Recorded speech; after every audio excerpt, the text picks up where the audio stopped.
Hey everybody, it's Golmadex, and welcome back to another premiere draft of Amonkhet Remastered, which is the flashback draft format for the week.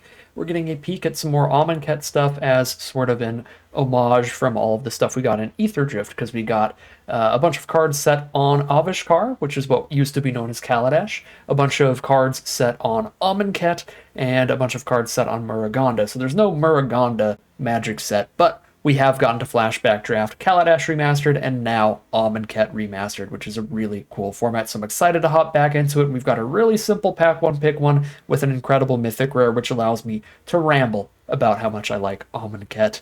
It's a really cool format. It's based on both Egyptian mythology kind of stuff as well as Bolas themed stuff, where he kind of took over the plane. He corrupted it in his image a little bit, got them to worship him as the god pharaoh of the plane.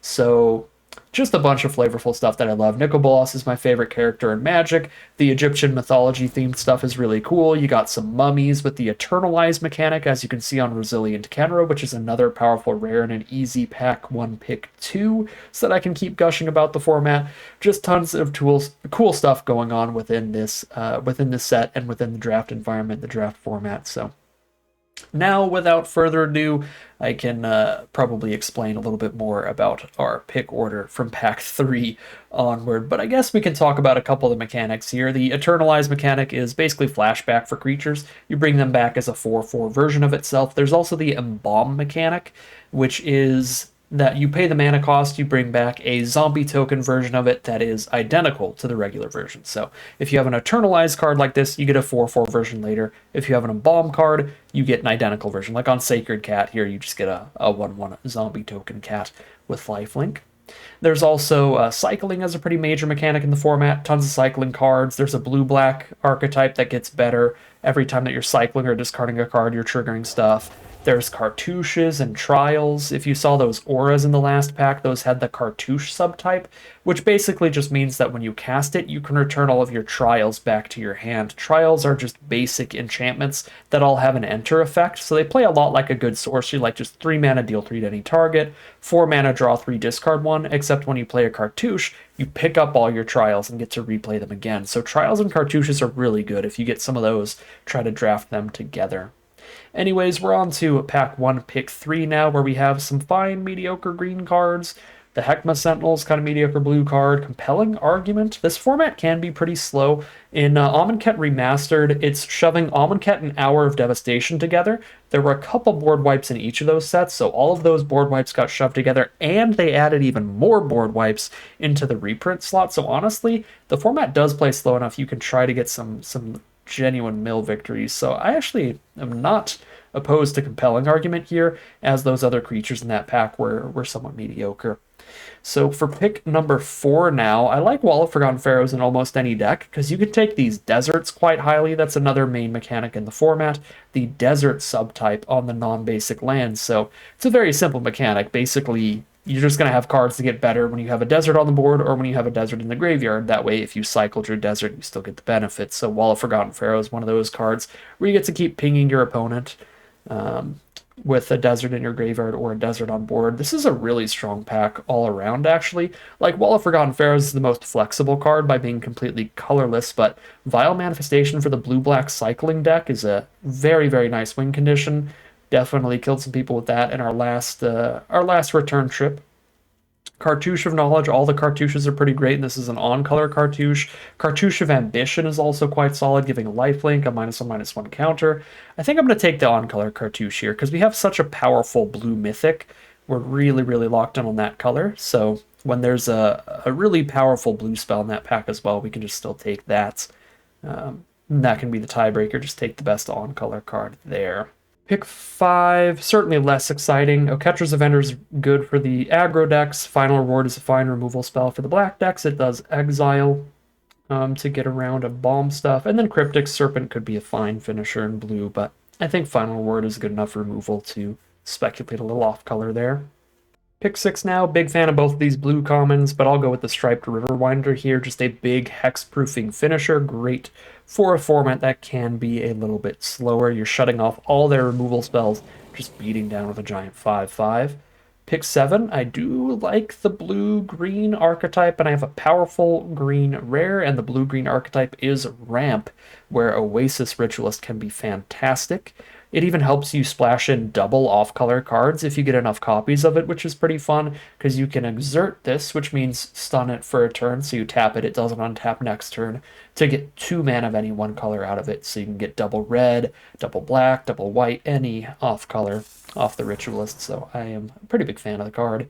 Pick 8, there's another compelling argument, which is fun. Ruthless Sniper, good for that cycling deck again. Whenever you're discarding your cards, you put -1/-1 counters, shredding your opponent's board. But a little bit of a mill backup strat to our blue-green deck looks pretty fun. Here's another mill card, Winds of Rebuke. Bounce something and mill each player too. Pretty fine card. Stalwart is also fine for the cost, honestly, but we're deeper on blue and doing some mill nonsense seems pretty fun. Speaking of mill nonsense, Seer of the Last Tomorrow, it's just all coming together. In one pack, we already have 4 mill spells that are all really, really solid. Pick 11, Heckma Sentinels and Bitterbow Sharpshooters both came back. Those were some of my favorite cards in this pack in the first place. I think Sharpshooters is better generally, but I'm so deep towards blue, I'm going to take Sentinels over Sharpshooters. This pack's pretty bad. Hold down the Alt key, see how much I own of everything, and just rare draft a Manglehorn, I suppose. Pick 13, Hooded Brawler, pretty filler, but I'm definitely not playing Hazaret's Monument. And Sixth Sense is just pretty bad. Okay, pack 2, pick 1. Third compelling argument. That should be really likely to wheel, but I'm so invested in the idea of going full mill here with double argument. Winds of Rebuke and Seer of Last Tomorrow already, that I kind of want to just lock it in and really make sure. The best pick for what we're doing right now, if I expect to wheel compelling argument, is probably Desert of the Indomitable, but Naga Vitalist a very close seconds. We could also, since we're not that married to green yet, still try to move over to that blue-black cycling deck where Shadowstorm Vizier can be pretty nasty. Lord of the Accursed is really nice in this format. There's a lot of zombies, and anything you embalm or internalize also counts as a zombie. So really good pack in a lot of ways, but I'm going to stay goofy with it. We're taking compelling argument. I am absolutely going for it today. Let's mill someone. Pack 2, pick 2, Essence Scatter. Quite a solid, efficient counterspell. In most formats it's been printed in lately. Amonkhet Remastered, no different. Still a very good card, and I'll take that here. Prowler, also pretty decent. Not a huge fan of Great Maw or Sidewinder Naga, though. On-Crop Crasher was a really great aggressive card. I mean, it still is great in this format, but it was really good in triple Amonkhet. So again, Amonkhet Remastered is technically shoving all of the cards from Amonkhet and Hour of Devastation together into one set. When it initially came out, you drafted 3 booster packs of Amonkhet, and then when Hour of Devastation came out, the second set within its 2-set block, you drafted 2 packs of Hour of Devastation and 1 pack of Amonkhet. So in initial Amonkhet, that was a super, super aggressive format because you had tons of great cards like On-Crop Crasher that just got haste damage in, shut off blockers, pushed in quick. But once Hour of Devastation came in, there were a lot better like removal spells, slower, beefier creatures, and it became a pretty balanced format. And then now that we're in Amonkhet Remastered, it's like even a little slower than Hour of Devastation, even, I would say, because we have that, and then also just a million board wipes in the rare slot people can end up with that can randomly hose the aggro decks. So that's kind of the sequence of events leading us to Amonkhet Remastered, from a really fast format to a solidly in-between format to now a somewhat slow format with Amonkhet Remastered. Anyways, for pick 3, we have Seer of the Last Tomorrow or Ipnu Rivulet. Both are great mill spells, but I'll take the Rivulet here. Pick 4, Striped Riverwinder, great big hexproofer. Turtle up and not die to any removal. Pick number 5, Seeker of Insight is great. Digging through as we're casting non-creature spells and making sure we keep hitting gas with that draw and discard. I like that over Stalwart. We're certainly not aggressive at this point. We're kind of full mill. Pack's pretty bad. There's definitely nothing worth speculating off colors, so we just take a filler like Naga Oracle, I suppose. Just a big blocker, Surveils 3. Pick 7. Probably should take Naga Vitalist for ramp, but so light on green. Only 2 good green cards. I could stay pure mono blue for now with a card like Shimmer Scale Drake. That's a pretty sturdy blocker late in the game that you can cycle early if you have it at the wrong time. And then if I open up like a Wrath of God or anything that would be a great controlling spell here, we can just pivot our second color to something completely different. Wow, okay, green is pretty open though between Vitalist and Desert. Honestly, with Hypno Rivulet, I'm gonna take Desert over the Vitalist here. As obviously that card can go ahead and stack our Desert of the Indomitable to mill even more. Wield the Seer of the Last Tomorrow. We are just locked in to get every mill spell. This is going to be fantastic. Could you imagine starting the return trip to Amonkhet Remastered with mono blue mill? That would be very funny. Maybe to the point I'm even playing an Ancient Crab? Probably not. I don't think I'm playing Reduced to Rubble without red mana available.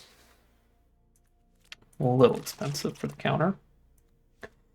I guess Haze of Pollen. If we're a full mill deck. Cycle it worst case scenario, just buy another turn, best case scenario. Okay, pack 3, pick 1. The blue cards are bad. Sand Strangler's an incredible red spell. So I could completely ditch green and take Sand Strangler here. 4 mana, 3/3 plus shoot something for 3. Removal spell and a creature all in one. So the creature trades off as well and you 2 for 1 your opponent. But Trial of Strength is also very good. 3 mana for a 4/2, trade it off. If you play a Cartouche later, you get to recast another 4/2 later. And if I take Trial of Strength, while it is weaker than Sand Strangler, I gain access to this chunk of green spells we can also run. So I think we just stick to green at that point. I'm basically taking Trial of Strength plus Kenra plus Oasis Ritualist plus Feral Prowler over 1 copy of Sand Strangler. And I'll take another Desert of the Indomitable here to go with our Ipnu Rivulets. That seems pretty fun. I can also try to splash in a Hapatra. Pretty strong card. But if you're splashing her to where you're not casting her on turn 2, you do want to have a decent amount of -1/-1 counter synergy, which we don't really have. If you're not splashing her, if you're just a pure green-black deck, you're probably going to have some amount of -1/-1 synergy no matter what. But even if you don't, if you cast her on curve, sometimes you just get in and start getting the counter synergy going, period. Pack 3, pick 3. A Seer of the Last Tomorrow. You're pretty sick, but you'll also probably wheel, and I think we likely have enough mill without it now. I think I'm going to go Wall of Forgotten Pharaohs. Just big early blocker, slow our opponents down. Another Desert of the Indomitable. Real happy with that. Consign to Oblivion is also pretty good if we splash in black. I only have 1 piece of fixing. 1 single copy of Oasis Ritualist. So it's not the easiest splash ever, but this card's real good if you can cast both halves of it. This is the Aftermath mechanic. It's an interesting take on Flashback, where the card that you cast from your hand is on the left here. The card that you cast from the grave is on the right. So you get 2 different spells. 1 you cast from the hand, 1 you cast from the grave. Pretty cool mechanic. I think I just go for the Desert, though. Heaven to Earth is good when you have access to Earth. If you can't cast Earth, it's not very good. And we can't cast Earth without exactly our Oasis Ritualist on board. And we'd have to exert it, too. Okay, pick 5, another Cartouche of Knowledge. Since we have that Trial of Strength, seems decent. I'm slow enough that Sifter Worm would be pretty good top end, but also, like, I'm just full-on mill killing by then, once we're hitting the late game. I don't know, it's also, like, the dream stabilizer, right? 7 mana, 7/7, scry 3, gain a bunch of life. God, there's Desert of the Mindful, too. I want all these cards, but I guess I will take the Sifter Worm. Now I can take a Desert or a Cartouche. I'll take a Cartouche, go with our Trial of Strength. Pick 7, Desert of the Mindful or Compelling Argument. Copy 4. I can't resist. And we're not wheeling anything at this point, so we're too late.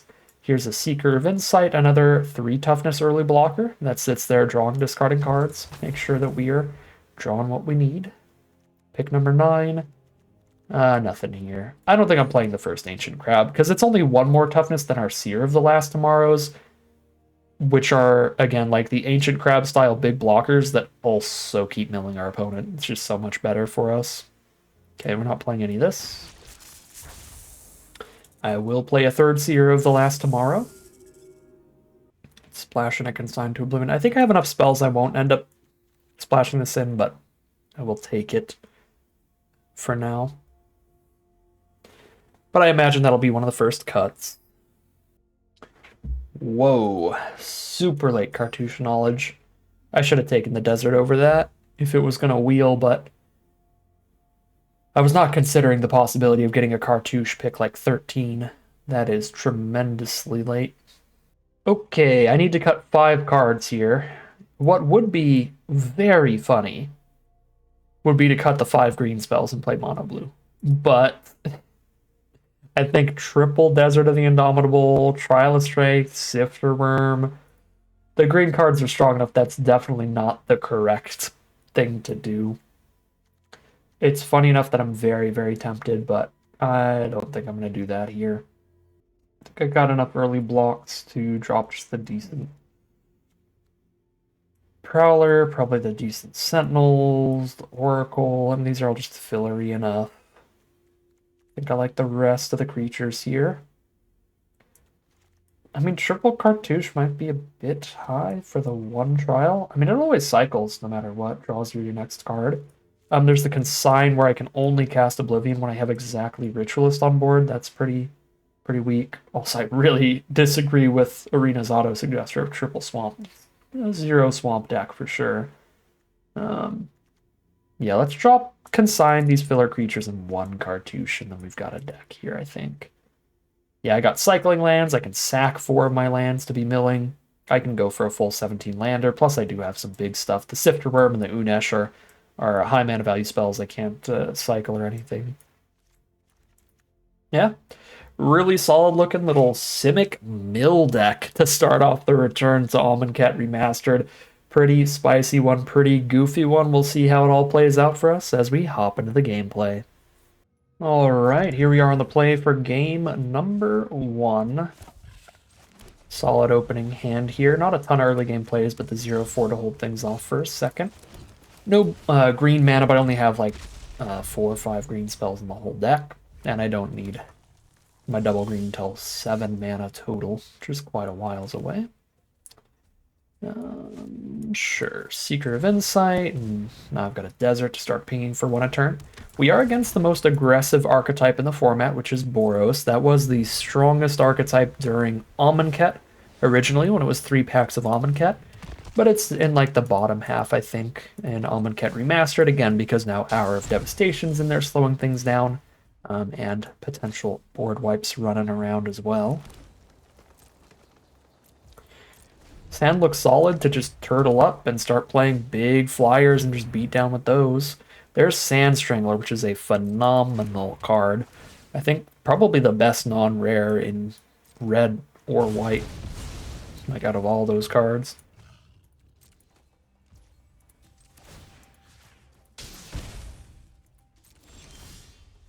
And there we go, that's land 6. So we're guaranteed to curve Shimmer Scale Drake into Unesh, Cryosphinx Sovereign, draw a bunch of cards, get far ahead in card advantage there, and then be very likely to have hit a land off of either that or the next card, and then Sifter Worms. What does Sunmare do? Beginning of each end step, if you gained life, create a 5/5 horse. So they've almost definitely drafted life gain pretty highly, where that can be a big problem. Spitting out indestructible 5/5s. Yeah, if they gain life even once, that's going to be terrifying.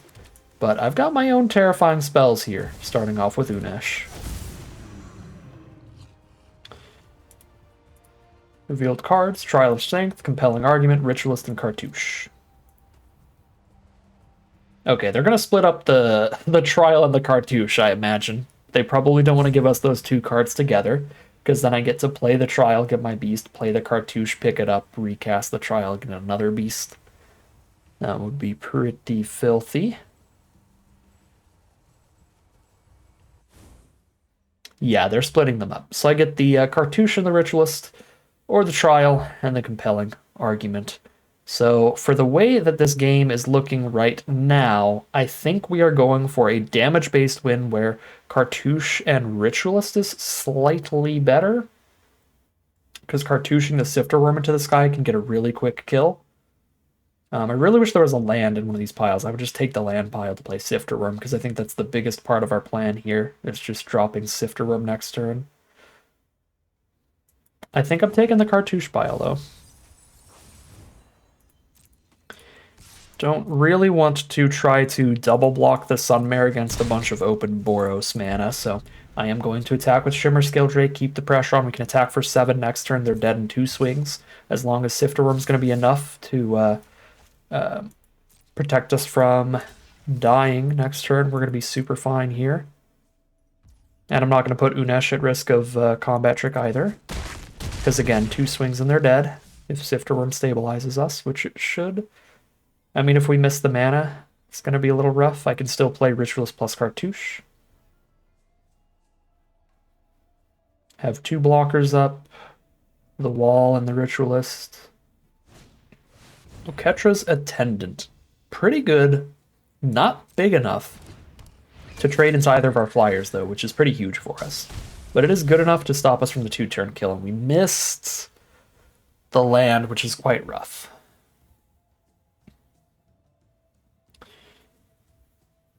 So, we've got problems. I mean, if they don't kill Oasis Ritualist, I do get to use that to play Sifter Worm to try to be stable. I'm still on a 2-turn kill here, though. I can't play 2 blockers, and Cartouche doesn't make any of my blockers that much better, right? They're both 4 toughness right now, so Cartouche, one of them just makes it 5 toughness. Does make it flying to block Attendant, but I can just block a Sand Strangler with it on the ground anyway. It doesn't make it big enough to block Sunmare and survive, so I think it doesn't really matter too much. I can just trump Sunmare and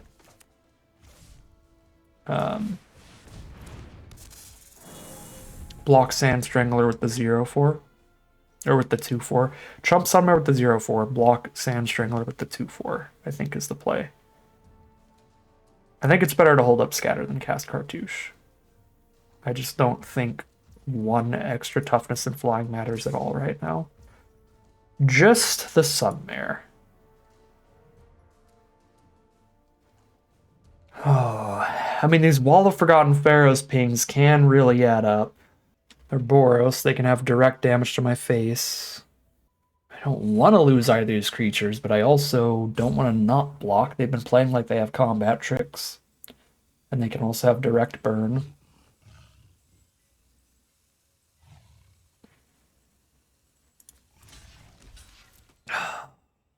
This feels so wrong, but still feels somewhat mandatory. I'll scatter that. Spooky enough, giving unblockability.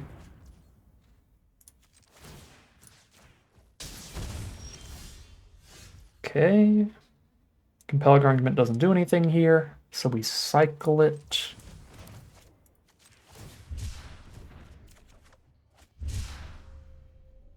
Riverwinder doesn't do anything here, so we cycle it.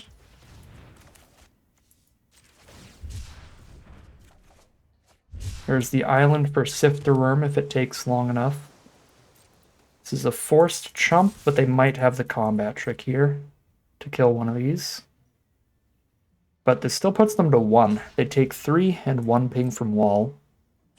Even if they have the combat trick, they do not have the combat trick up, it looks like. Ah, it's impeccable timing for damage to an attacking or blocking creature, sure. They are super dead to Wall of Forgotten Pharaohs, so I'm pretty happy I have not let that die here.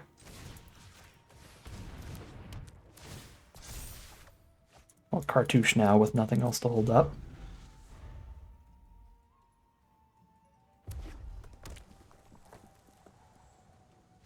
And there's the concession from our opponent, sweet.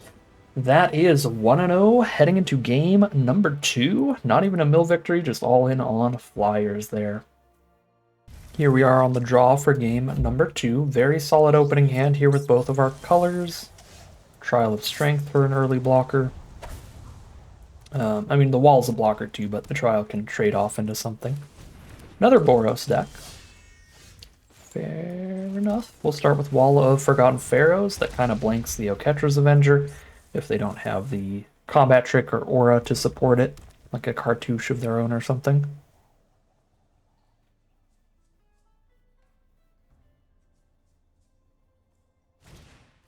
Can risk Scrapper for a menacing threat now. I think I need to Trial of Strength here. I need to play to the board. Get blockers immediately. Little tempted to go for Desert of the Indomitable because it locks in a turn 4 Ritualist to help ramp into the other stuff. But this is a lot of pressure already from our opponent. Yeah, especially with an Honored Crop Captain here to give the whole board +1/+0.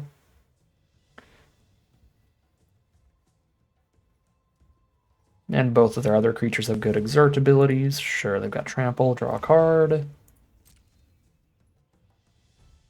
They can Exert the Scrap. Be a 1-for-1 trade. I'm super fine with that.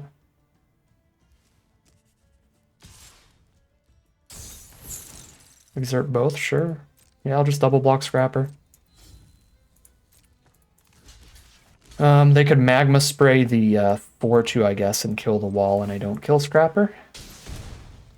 But otherwise, this is pretty good for me, especially with the Cartouche in hand to pick up the Trial.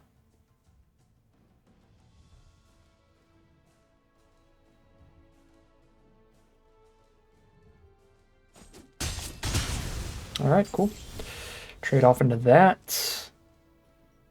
I would like to play another untapped blocker here, but Cartouche feels big.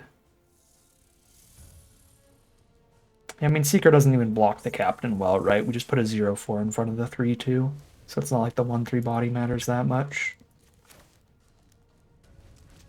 Sure, let's gamble on it then. Let's Cartouche here, pick up the Trial, see if I hit an untapped land to play my blocker as well, and if I don't, it's not like it was going to actually be blocking this turn. Okay, we didn't hit it. But now I've got a really big blocker in the sky, and also a really big target for removal. Or Binding Mummy plays. Binding Mummy's really nice in the aggressive decks, being able to shut off blockers just by playing creatures. But On-Crop Crasher also great. The best kind of aggro uncommon here, so they get to shut off the block by exerting it. Oh, they didn't. Alright, because they don't have to, because they can just not exert it, and then I have to block there, and I take the same amount of damage. Yeah. Smart play from our opponent. I believe I'm under enough pressure to just cycle the Riverwinder. I'm not anywhere near being able to slam down a single creature for like 7 mana. Okay. So let's go. 2-4 body with Ritualist seems decent. That forces the On-Crop Crasher.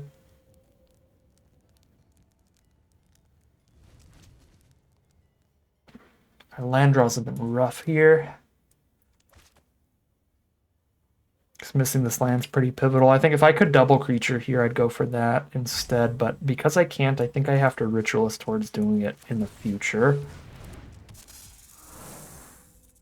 Yeah, they just have an incredible aggro curve out here. Sunscourge Champion, sure. I don't mind that too much. That's just like a good life gain 2-for-1 value play. Not the hardest to block, but it does add to their attackers here pretty roughly for me.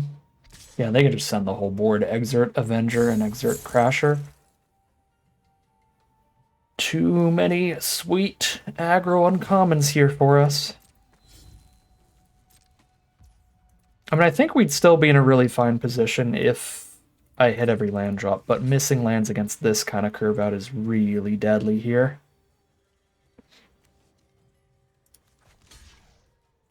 Yeah, that's 10 damage now.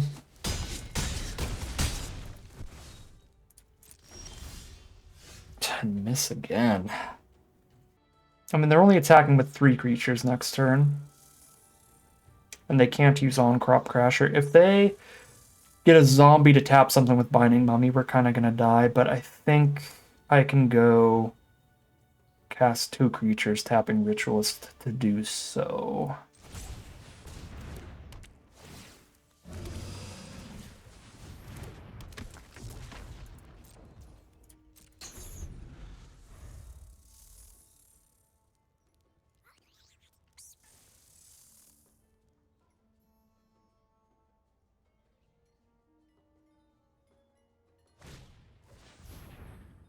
And they have the zombie. Yeah, I mean, we're dead then. We go to 1 off of the zombie for Binding Mummy. Alright, well, this was a really awkward start to the draft here. Obviously, like, this looks awkward and looks like the deck is not well positioned for this format's metagame, but it's because we played against the exact same most aggressive deck in the format twice in a row. I don't think these first 2 games are indicative of how the Amonkhet Remastered format actually plays out. And even then, I mean, we saw in game 1 with our victory, this deck still has an absolute shot against the Boros aggro builds if they don't have the incredible curve out like our last opponent did. So, awkward start to this draft here, but should be easy enough to find some better matchups in the future. We are 1-1 heading into game number 3. All right, really slow hand here for game 3. That's to be generally expected. Lots of lands here, kind of guaranteed. There's a cartouche. 2. Black-white. Black-white zombies. Somewhat of an aggro deck as well. I think I'm happy to just slow them down a little bit. Not the most happy with mill against an embalmy sort of strategy. There we go. Seeker of Insight is perfect. I was looking for one of my somewhat cheap creatures. Bone Slasher, there's a 3/3. Sure, we'll have a 2/4 blocker up. Should not be bad.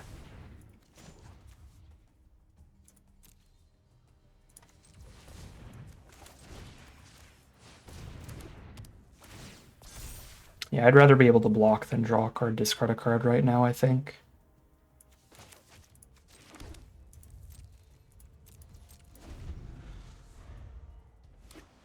Working our way up to Kenra, which will be great. Compulsory rest, sure. I still get to draw and discard cards off of this, and I can gain 2 off of it later.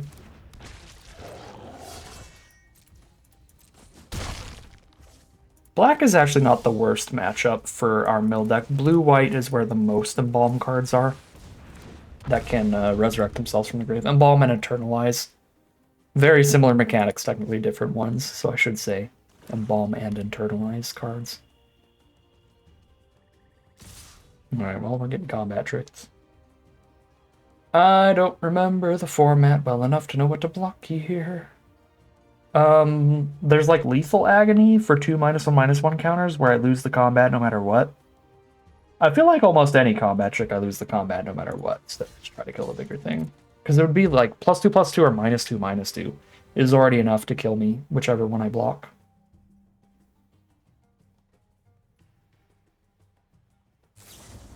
Sure, it is the Splendid Agony thing.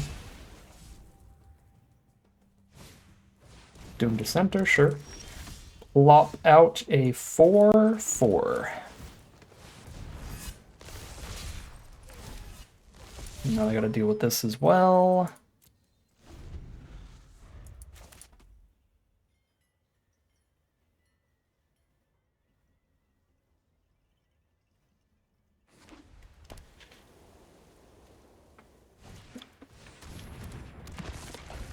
Another Bone Lasher, or Bone Slasher.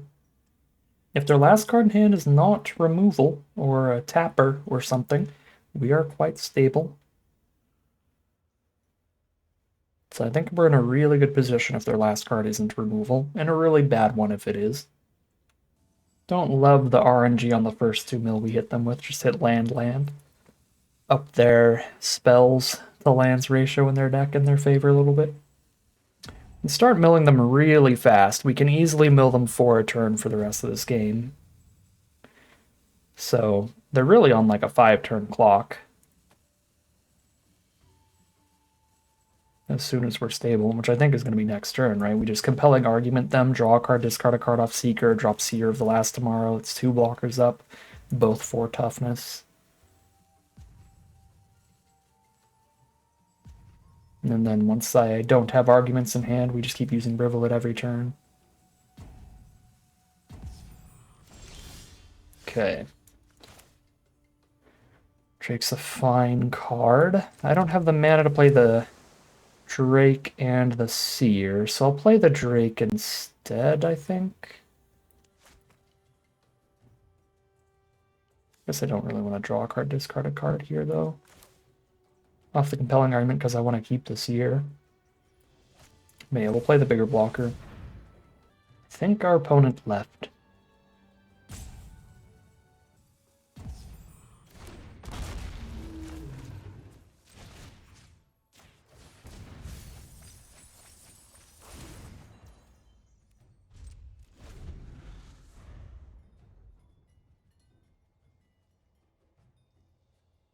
I guess I'm still supposed to draw and discard there, right? Because every draw and discard gets us closer to our Mythic Sphinx thing. There's like a whole famous article about it. About whether or not to loot with the draw and discard card if you have the second best card in your deck in your hand. Alright. Our opponent AFK'd into the loss. We are 2-1 heading to game 4. Alright, here we are on the draw for game number 4. Fine opening hand. Don't really want the compelling arguments early. But everything else is pretty fine. We do get a nice beefy blocker on turn 3. Play against blue-black, which is a cycling deck. You can play it really controlling and really slow, or there are some premium uncommons that can make it pretty aggressive, so we're going to hope they don't have those. Like the 2-mana 0/5, or 2-mana 0/4 that gets +1/+0 for each cycling card engraved. Stuff like that would be scary, and it looks pretty controlling over there. Supreme Will, Final Reward, Unburden, some slower kind of cards. Where we should have a decent matchup playing a long mill plan. Aerial Guide, start off with a 2/2 flyer. No blocks for that yet, but I can jump this into the sky with Cartouche and they have to deal with that. And then, of course, once we get the Shimmer Scale Drake down, that'll also be a big roadblock.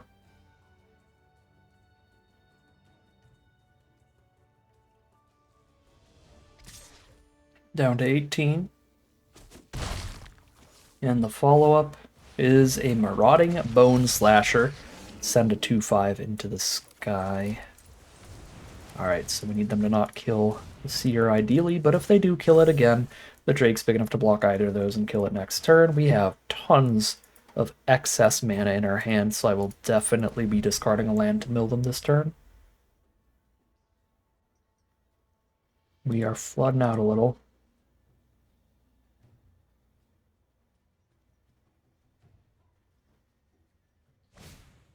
Edifice of Authority. That is an issue once it has the brick counters, but until then, it only stops us from attacking them, which is not our game plan anyway.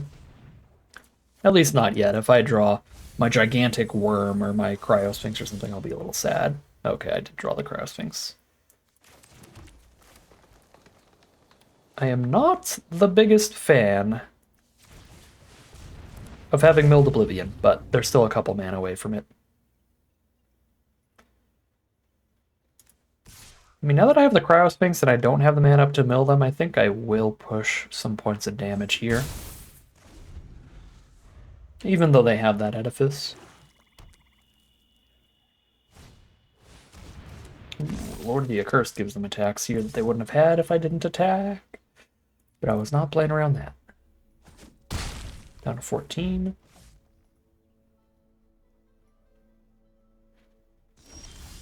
Alright, we got a Riverwinder coming up.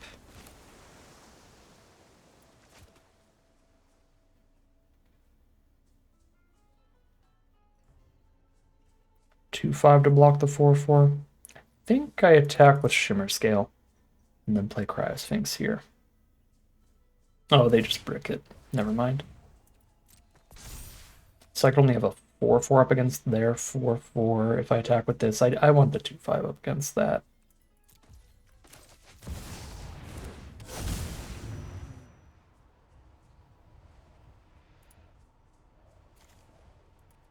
Yeah, not the greatest hits ever.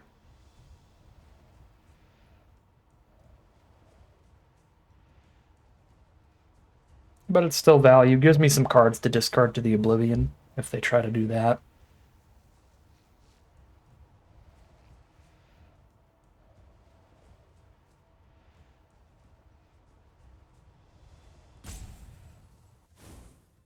Oh, 3 cards or 1 Shimmer Scale Drake?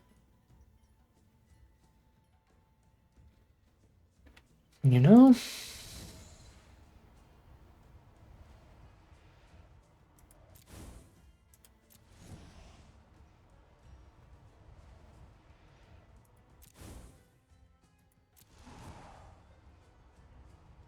I think I'm just playing Riverwinder next turn. I'm gonna take the 3 cards.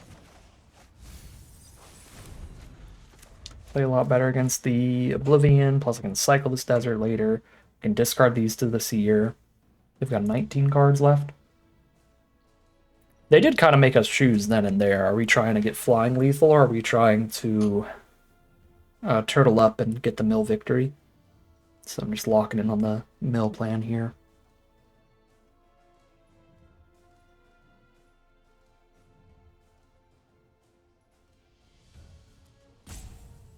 Striped Riverwinder is going to be a fantastic blocker here because they can't edifice it because of the hexproof. Compelling argument? Ooh. Ooh. Can mill them 8 right now. Just immediately. Alright, sorry, Riverwinder. That is incredibly appealing to me.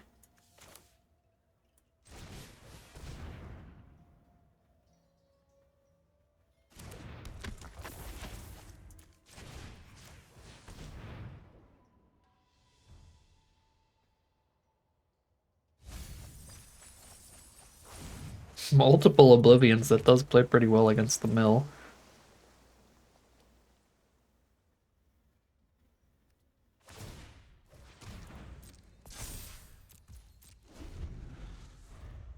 "13 cards over there.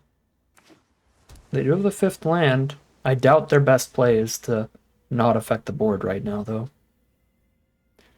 I would really not mind it if they cast Oblivion here.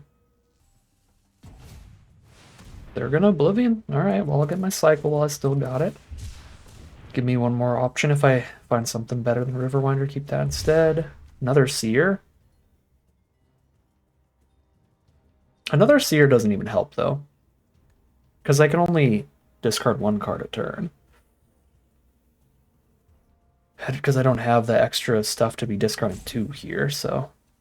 We keep Riverwinder, although I'd probably just discard it to Seer anyway. Yeah, it's a little awkward. Oblivion is still kind of rough because I really want to discard a card and mill more this turn.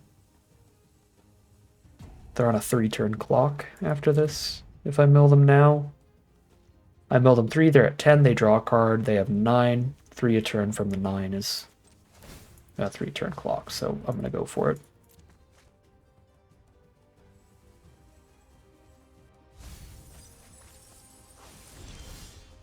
Oh, that's a good one. That's a good one.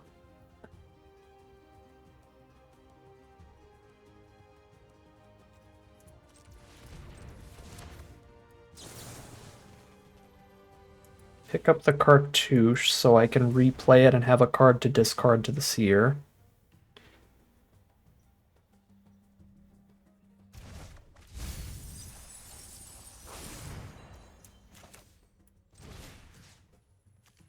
Can also draw a card, discard a card with the Seeker of Insight.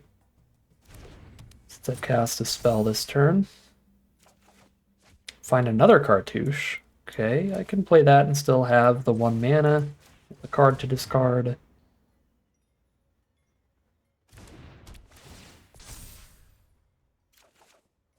I mean, I honestly, wow.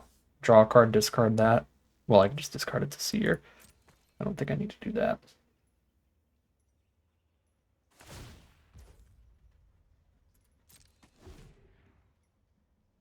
I was gonna say, honestly, with this amount of flying damage now, I could 100% try to go for the flying damage kill too, but let's mill somebody here. They're down to 7 cards. We're gonna put them down to 4 cards. Thanks to the Winds of Rebuke, they're actually only 2 mills away from losing.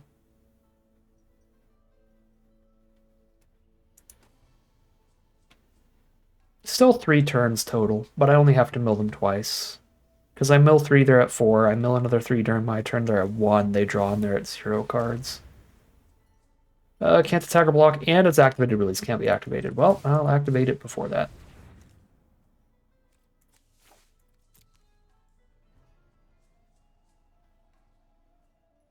Kenra's just a phenomenal card to discard. So I can still eternalize it. Bone Slasher's coming in.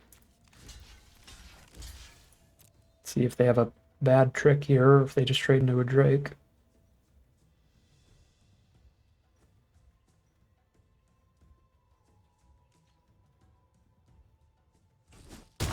Nothing bad happens. Drake trades off, we get that Bone Slasher off the board. Desert of the Mindful tapped for our opponent. They are looking through their graveyard, and they do have a million options if there's any graveyard recursion in their deck. But it's got to be something to beat us in just 2 turns. Yeah, just drop the 4-2. And it is not going to do it.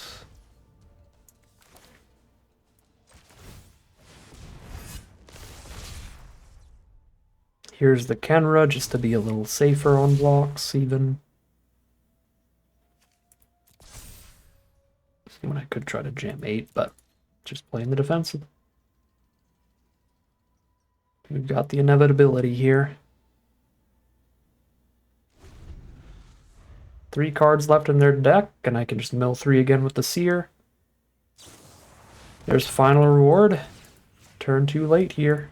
0 cards left in their deck. Next time they draw a card, they lose the game, and they are far from lethal here. There's the GG from opponents.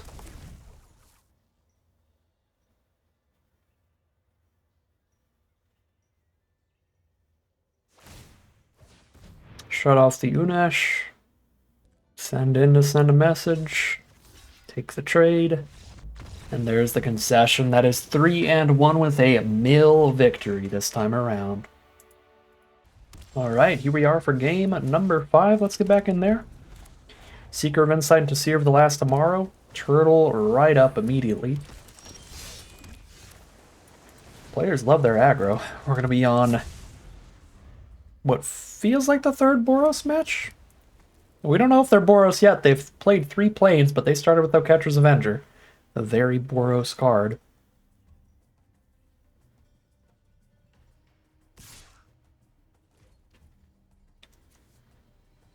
No Exert. Alright, I'll trade into a trick or trade into the creature. And they play a Gustwalker. Great aggressive card, jumps into the sky with the Exert on this one. Let's get the Seer down. I can double spell Wall plus Argument next turn.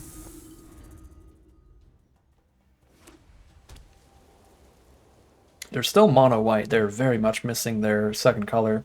But they could be like our deck where we only have like 4 non-blue cards. Which would be pretty nasty. White is the most aggressive color. Okay. Let's see. So this exerts and gives the whole board +1/+1. It's also pretty scary. Not that I can do much about it. Just trying to survive till we hit Unesh. I think I'd rather cycle...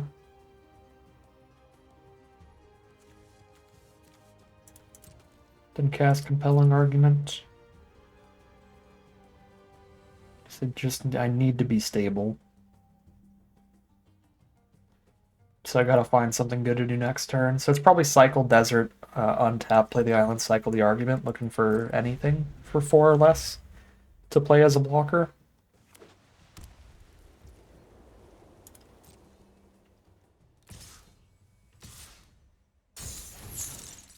Okay, double Exert hit us for 6 in the sky. 7 in the sky, my bad. Find me some spells, please. Anointer Priest doesn't matter much. 1/3 body, that's fine. Another Anointer Priest, sure. Pretty happy they drew those instead of milled them. They might actually be just mono white aggro here, which would be really impressive. Alright, we drew the blocker here. So I guess I can keep compelling argument now.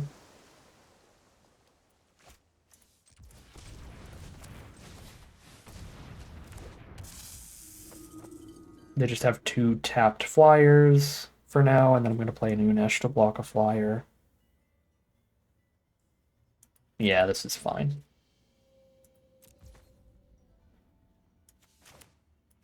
I think I would rather play this than discard it, and I obviously can't discard the land because I need to play Unesh next turn. Wow, alright, white was just wide open. That's terrifying. This might be more aggressive than Boros, if you just get to be full monocolor. Avenger, Avenger, Walker, Talkrop Elite. This is scary. Okay, here's Unesh.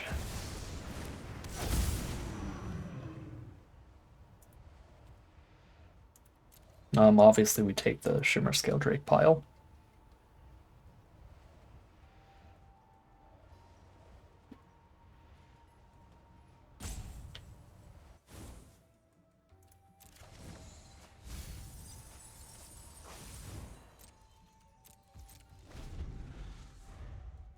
Two cards left in their hand.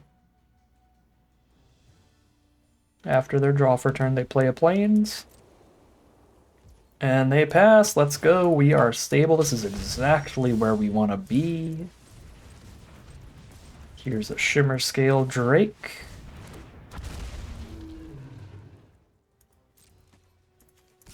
Yeah, I can push damage and mill at the same time here.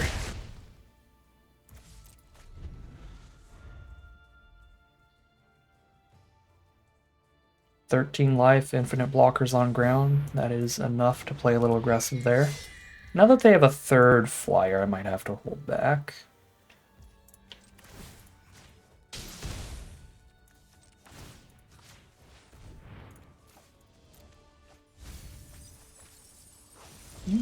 Sunscourge Champion's pretty good for them.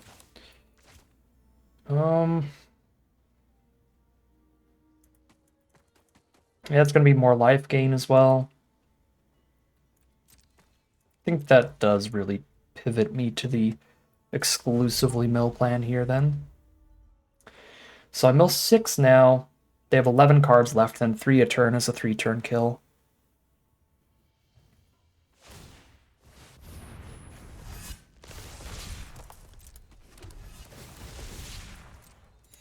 Yeah, they gain 1,000,000 life off that. The 4 from its ability, ooh, Fanbear is really scary, actually. But yeah, they gain the 4 from its ability, and then the double on Winter Priest life gain too.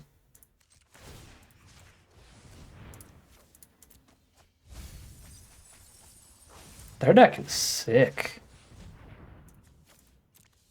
Looking at all the mills. Dawn, return all creatures' power 2 or less from your graveyard to your hand. That is so good against me. What? Return their whole graveyard to their hand? That's not good. That's pretty unlucky. Kind of the perfect rare against us.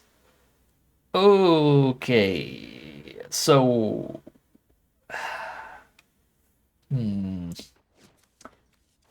I do not think we mill them fast enough to not die to, like, 10 creatures being in their hand here. Oh, no, they have even better, though. Fanbear plus compulsory shut off all the flying blockers. Close. But no cigar. Yep. We're going to be like 1 mil from the kill here. Tragic. Again, obviously life total-wise, it really doesn't look close at all, but when our deck is playing the mill front here, we're actually just like a turn from winning this game. Or we're like a turn from winning this game. Sad.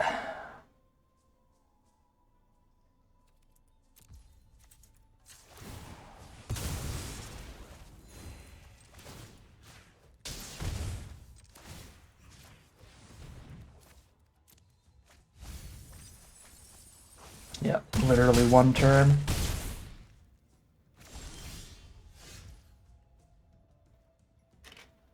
Five life. The elite gets exerted for +1/+1 to the board. 3 blockers. Only one of them is in the sky, so I block there. Okay, none of them are in the sky because Fanbearer. Yeah, so I just die because Fanbearer. 1 turn away.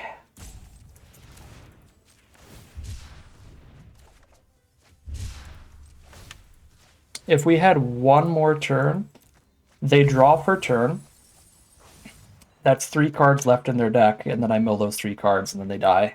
So if we had exactly 1 more turn, we win. Bummer. Yeah, I mean, that deck was insane and quite well positioned against ours with the Dawn, too.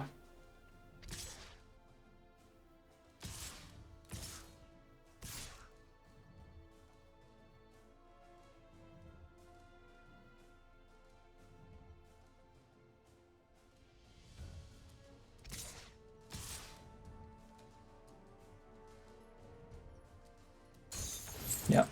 Since I main phase here, they get to choose whatever way in the world they want to kill us, but again, there was no reason not to because we were already dead on board. All they had to do was Fanbear the Drake and we were dead. To the 2 flyers alone. Alright, 3 and 2 it is, heading into game number 6. Alright, here we are for game 6. We are 3 and 2. That's going to give us a solid 50-50 record no matter what, but I'd like to win at least 1 more game with this deck, get a positive record. To start off the format, that'd be pretty sweet. And this is a pretty good hand to try to do that. We went for a pretty goofy archetype here, trying to go full mill with it. And it's been okay. We've played against a little too much aggro, sadly. And that has tracked down our record a little bit.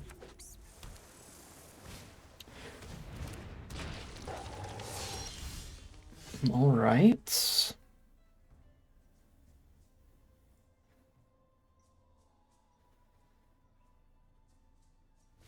I think Kenra is a strong enough... Kenra into Unesh is a strong enough just aggressive curve here to actually beat down a little. Probably cycle this compelling argument here. So jam 3. Trade into their Kenra Eternal. They attack.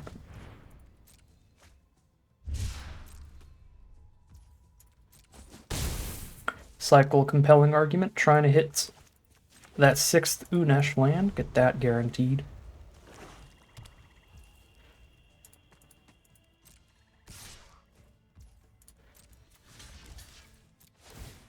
Also the 6th land to eternalize the Kenra is big. Get the 4/4 out of our grave. Naga Oracle, sure. We do find land 6.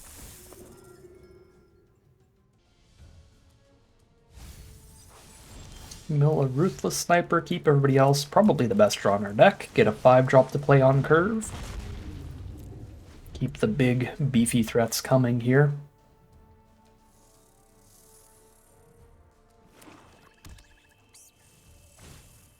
Horror of the Broken Lands. That can be a really big attacker with just a couple cycles, so that's pretty threatening.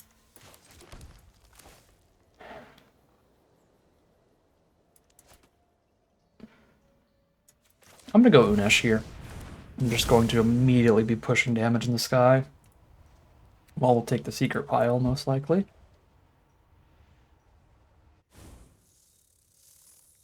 Yeah, this is an aggro enough game, I'll take the creature.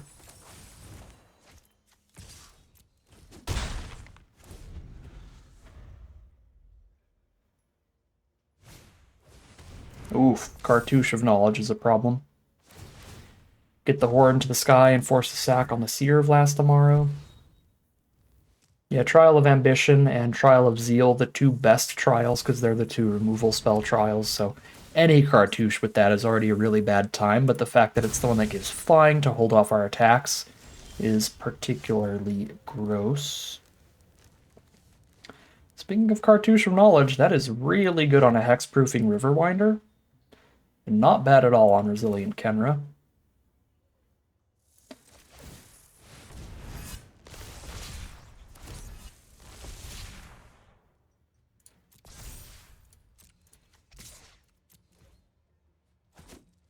Boom, they are down to 6 life here. There's a chance that we cartouche this Kenra trying to hit lethal, depending on what happens this turn. How much they tap out, what's left on board, all that stuff. Oof, Consign. Consign's very good against tokens. The Embalm and Eternalized tokens. They are at 6. I can put them to 2. But I think we're just on Riverwinder.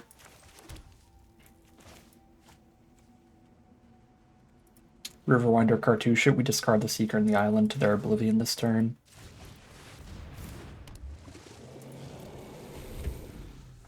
But yeah, I mean, I could cartouche the Unesh and attack, and they're kind of forced for that trade there.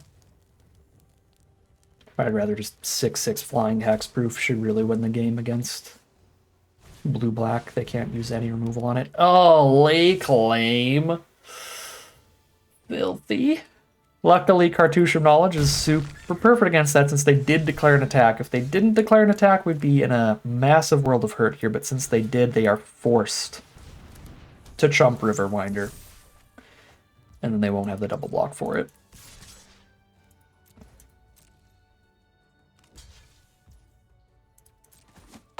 Sick.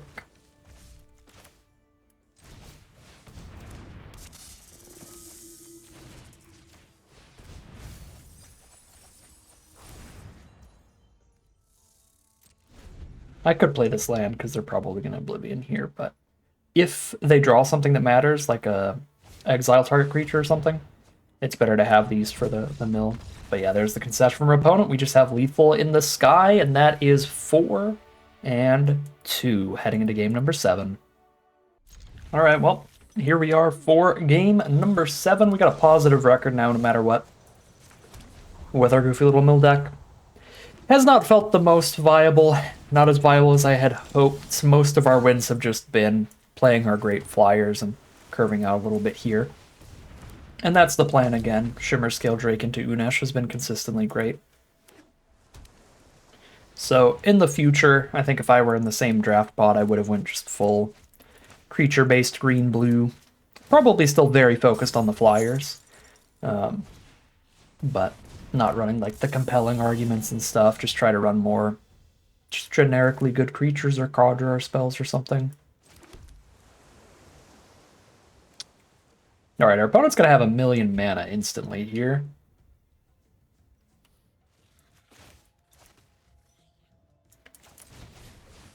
Could have played Desert, held up Scatter. Be pretty fine. But I don't have a 4-drop, so next turn is a free turn to hold up Scatter where I'm not even playing off curve to do it. Okay, it's another Ritualist, doesn't matter. What matters is what they cast off of it. Hope Tender, literally all mana. I'm a little jealous. That's a pretty sick deck. I am a big fan of the full ramp, and they have gone for it here. The Ritualists tap for a mana of any color or exert for 2 mana. The Hope Tenders tap to untap one of their lands to filter their mana, or exert to untap 2 lands, and then that makes them up 1 mana total, because you do have to spend 1 for Hope Tender's ability. Sunset Pyramid is a very good card. That's a draw 3 plus a bunch of scries. This is one of my favorite cards to pack 1, pick 1, because you can shove it at any deck in this format and just have a great value play. Sunset Pyramid is great. And it's going to play pretty well in this matchup because we are not going to be killing them particularly fast. But as long as they're not pressuring us, I don't mind too much. That pressures us. I'm going to have to scatter the sharpshooters. I don't think I'm going to discard one of these lands to mill them, but I will draw and discard a card towards more really good stuff. Trial's pretty good. Pretty good, but Unesh is insane, so I might still discard Trial. No, I have 2 cartouches in this deck. I'm going to keep that and gamble on just hitting land 6 in time. See, look. There's a cartouche. I could cartouche here right now, which I think I will.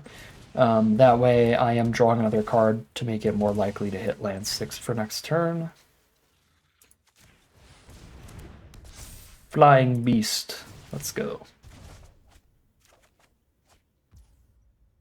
Yeah, draw and discard a card, discard compelling arguments for the land. Perfect.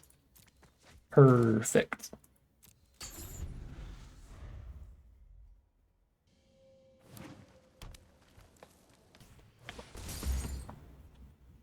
They draw a card off the pyramid. Untap a land.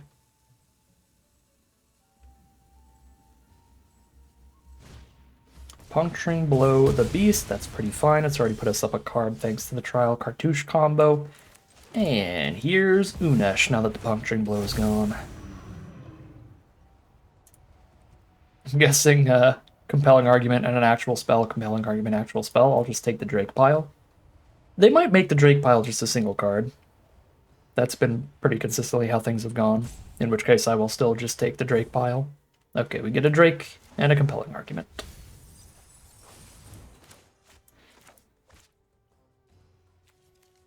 I think we are actually in the position to Passion for 2 with our 1-3 and our 1-4.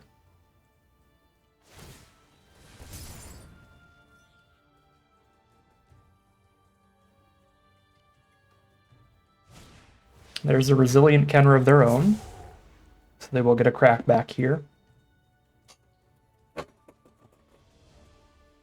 Hello, Squeaky Chair. Still have all the mana in the world with these Ritualists, the Tenders. They exert a Chicken Tendy for Cartouche of Strength to clear out the Unesh. That was a very good turn for our opponent. Rough.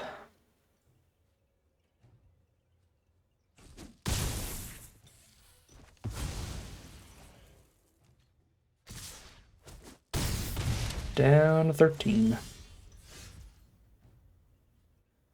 Just one mana away from that somehow. Shimmer Scale, cycle the Compelling Argument again. Feels like the line. So they have a 3-4 to block the 3-5.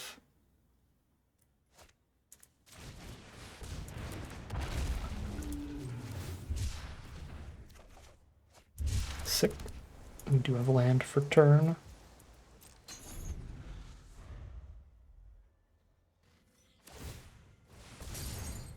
Draw a card off the pyramid.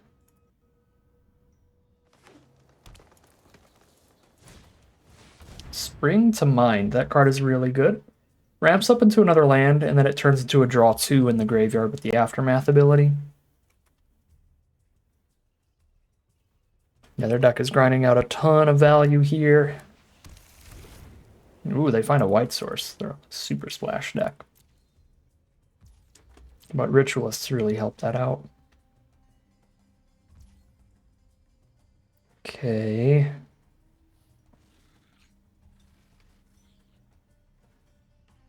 It doesn't seem insane to me to discard this Resilient Kenra for a big reanimation swing.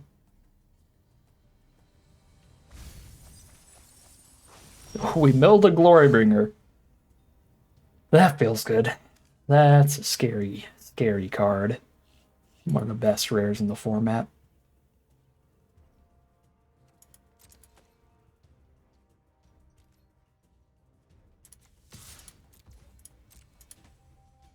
Put that pressure on here.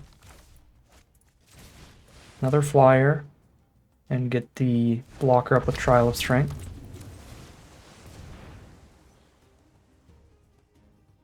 Hitting for 6 a turn in the sky. Got a 4 extra damage swing. So I can hit for 10 if they don't kill either of these flyers.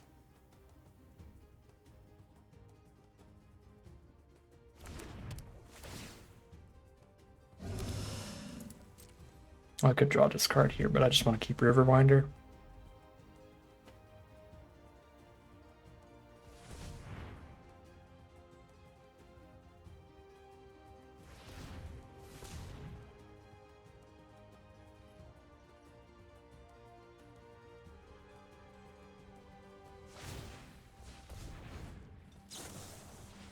Draw 2.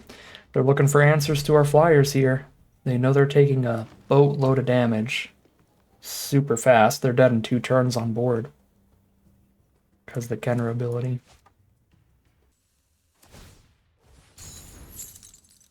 Exert for the extra mana.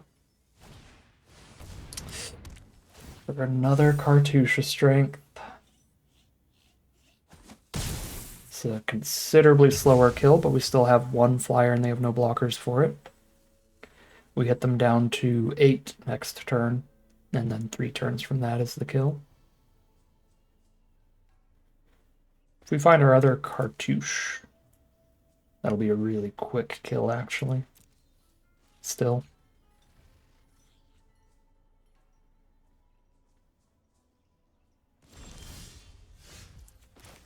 Ritualist is not that, so we'll just Kenrin, put them to 8.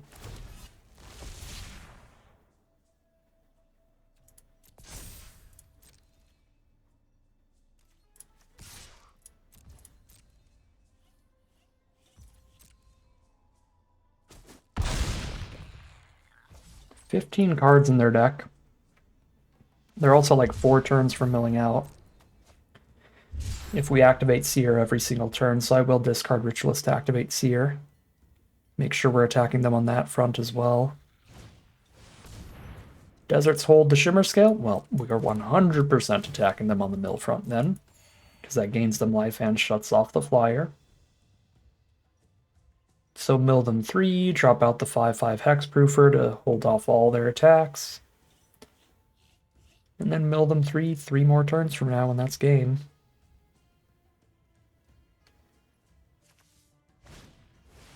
Spring to Mind, make it 2 more turns from now. If I mill 9 of their 12, that's 3 cards left in their deck, plus their 3 draw steps. That would technically be a single card off from fully milling them, but the amount of cycling and drawing they've been doing, they're probably going to do at least 1 extra cycle or draw with a card like River Hoopu on board.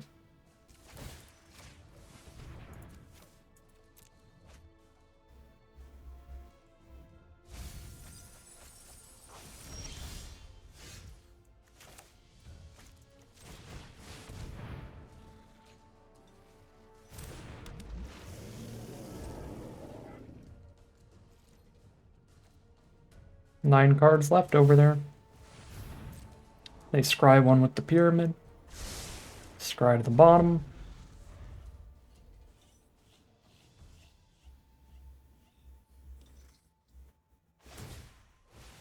Scry 1. Scry to the bottom. Cast Mind for the draw 2. We know 2 cards they don't want are on the bottom, so I'm going to mill before this. Unless they scried the good cards to the bottom to play around it. Got rid of Sand Strangler, removal, and removal. Feels good. They got 3 cards left. Since they cast the Mind, we just need to mill them 1 more time. That's game. Even if they have removal for Seer of the Last Tomorrow here, should be able to survive just a few more turns. Get the natural mill victory.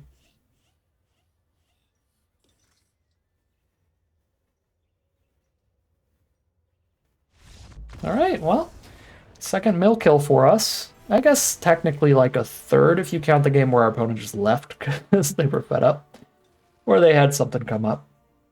That was a game that would have been a mill victory because we were just like stable on board, slowly milling them out. Was the game where our opponent left. So 2, 3-ish mill wins here. That's solid. 5-2. We are in the money now no matter what. Pretty positive win rate, and we've got multiple wins with the mill plan. So yeah, it started off pretty rocky. I was not super confident in the strat, but near the end here, there are some decent matchups for it. It is still looking like a decent archetype you can try to build in the format. Again, not like an absolute MVP or everything, but there's some good matchups for it, some bad matchups for it. We're 5-2, heading into game number 8. All right, here we are for game 8 against a black deck. This is a very decent start. Seeker of Insight. Cartouche it up if we need it to be a little chunkier. We've got an Essence Scatter to hold up. Not a huge fan of Compelling Argument, but we can just cycle that. Playing against Rakdos. I think it's like an aggro -1/-1 counter deck. That's what the archetype is supposed to be. Mainly just a combination of good removal spells and quick aggressive red creatures, as far as I remember. Scrapper is kind of difficult for our deck to deal with. I think we drop the Seer here. Next turn I have the perfect mana to cast a Cartouche and still hold up a Scatter.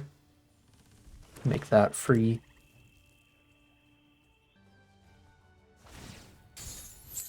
They do exert here to make our blocks really bad.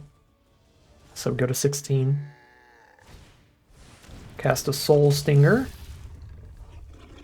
But the counter's on the Scrapper. Okay, so now Scrapper's really not a big deal. And I can just try to have a 1/5 to block the Soul Stinger, which I think is the play.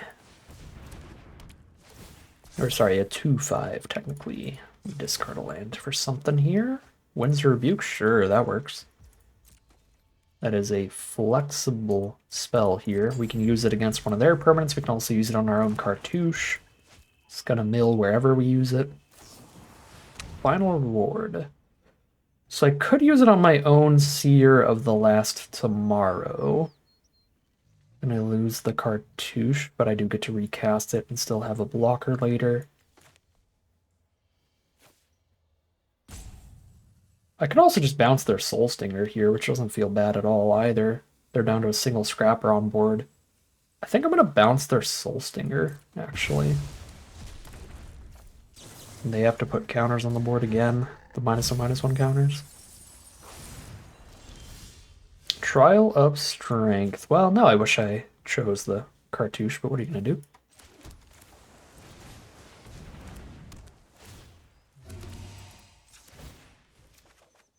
Another compelling argument. I'm not going to cast that over holding up a Scatter, but I will be happy to mill 10, I think. If they just cast Soul Stinger again, I think I just let it happen. I can double block a 4/5 with a 4/2 and a 1/3, and I only lose one of the two. Yeah, sure. It's not a problem.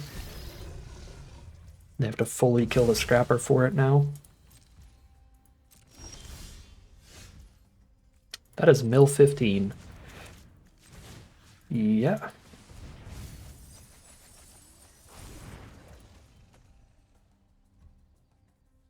Would I rather draw a card, discard a card here than try to double block? They have a combat trick, instant speed removal spell. The double block can go pretty bad. Yeah, I probably should. Cycle. Seer. Okay, that is going to be a little more than mill 5, I think. So we'll go for the Seer here. Although maybe the Seer ends up trading into Soul Stinger because I can still go for the double block here instead. They have 20 cards left. 15. Probably mill them out in 4 turns total if I Seer every single turn and cast Compelling Argument. Oof. Okay, so we're definitely not out racing. It's 100% mill plan. Now I can't double block and kill Soul Stinger either. I think we take this hit for now. Jump next turn, probably. Jump later when it might get any bigger. Edifice doesn't do anything until it has 3 brick counters, because I'm not going to be attacking now.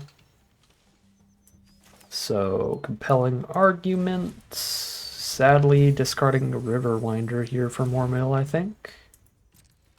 Return does not really matter either.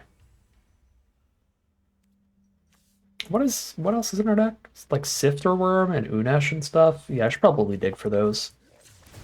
And discard Riverwinder if we find them. 14 cards over there.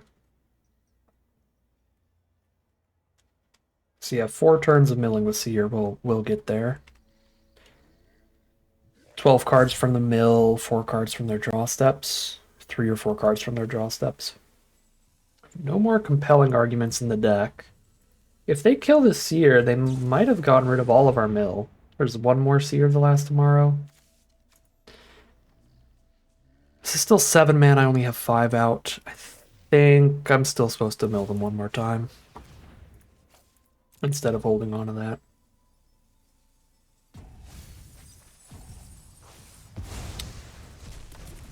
Because I do have one more Seer of the Last Tomorrow in the deck. That would kind of complete the mill plan. Okay, I gotta hit some gas now, though. We gotta hit, like, Cryosphinx or something. Now that we have no mill going on actively.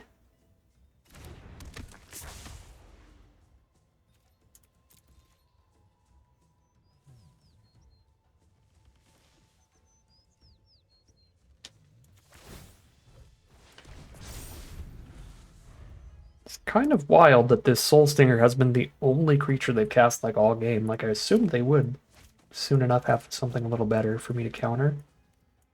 But they've just they've cast 2 creatures the whole game. Scrapper and Soul Stinger, so this Scatter's been a little stranded. Okay, well. That's a solid counter target. Now I would be milling one without even drawing the card if I activate Seekers, so I'm not going to do that.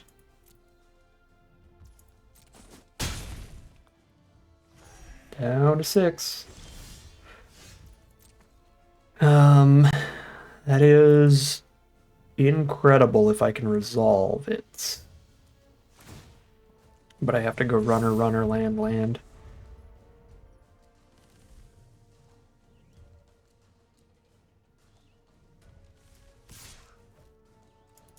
Oops.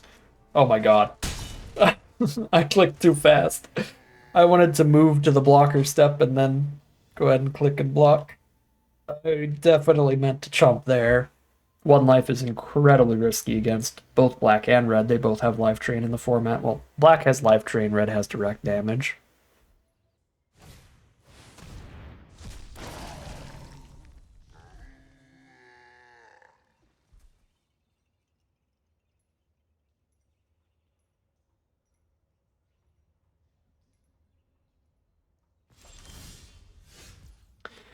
One land, too few. Alright. I guess we got too aggressive with the Seer Mill early. If we kept more mana and just ended up casting Riverwinder and Sifter Worm, that was going to be our plan to win it in the end, since they did manage to counteract the mill plan. Alright. Yeah, could have played it out differently, just hoping to draw into big creatures instead of going for the mill plan, but because I drew multiple Seers and a bunch of arguments, I figured the mill plan was the right idea because that's what we knew we were able to do. But the way that we drew, having the big Riverwinder, having the big Sifter Worm come up, just playing the lands out instead of milling them with the lands, would have gotten us the win, where now instead we die because they put a 3rd brick counter onto the edifice here and then stop one of our 2 blockers next turn, thanks to it having 3 brick counters. And I'm dead on board. And that'd be the same even if I chumped that Soul Stinger a turn sooner. Because then I'd have 1 blocker here that they edifice while I'm at 6. I take 7. Should get a final reward as well, and then I have 0 blocks. Alright. Yeah, probably winnable if I fully just played all the lands out towards the Riverwinder and the Sifter Worm, but I was not expecting that game to go out the way it did, where they had basically 0 creatures all removal cast on their side of the board. Yeah, is what it is. I don't think I played super poorly with the information I had. It just did not work out well. So 5 and 3, it is still a very reasonable record. I think a pretty great record for a goofy little mill deck like this. I definitely think the Seer of the Last Tomorrows, the compelling arguments, were certainly the weakest aspects of this deck. If we just cut all of these and just played more decent green and blue creatures or good draw spells or counter spells or something, we would have not like a 10 out of 10 deck, but definitely a deck capable of a 7-win run. And I think the mill strat was just a little bit too dirtily. Even the games that we did win with mill, I think most of those would have also just been winnable. if we just had more good creatures and went for the flying and beefy worm kind of game plans too. So was cool to try out that mill plan, but it does seem like not one of the strongest strategies in the format. So 5 and 3 it will be for our first draft, the return trip to Amonkhet Remastered. But that is going to end today's video. As always, I'd like to thank my patrons and YouTube members for their support, as well as you for watching the video. If you enjoyed it and you're interested in seeing some more, you can always like, comment, and subscribe to tell the YouTube algorithm to send you some more in your recommended feed. If you'd like to catch me live, you can check out the Twitch channel link in the description below, and if you'd like to support the channel directly, you can check out the Patreon link in the description below. But other than that, as always, thank you very much for watching, and I'll see you again soon for some more Magic Arena.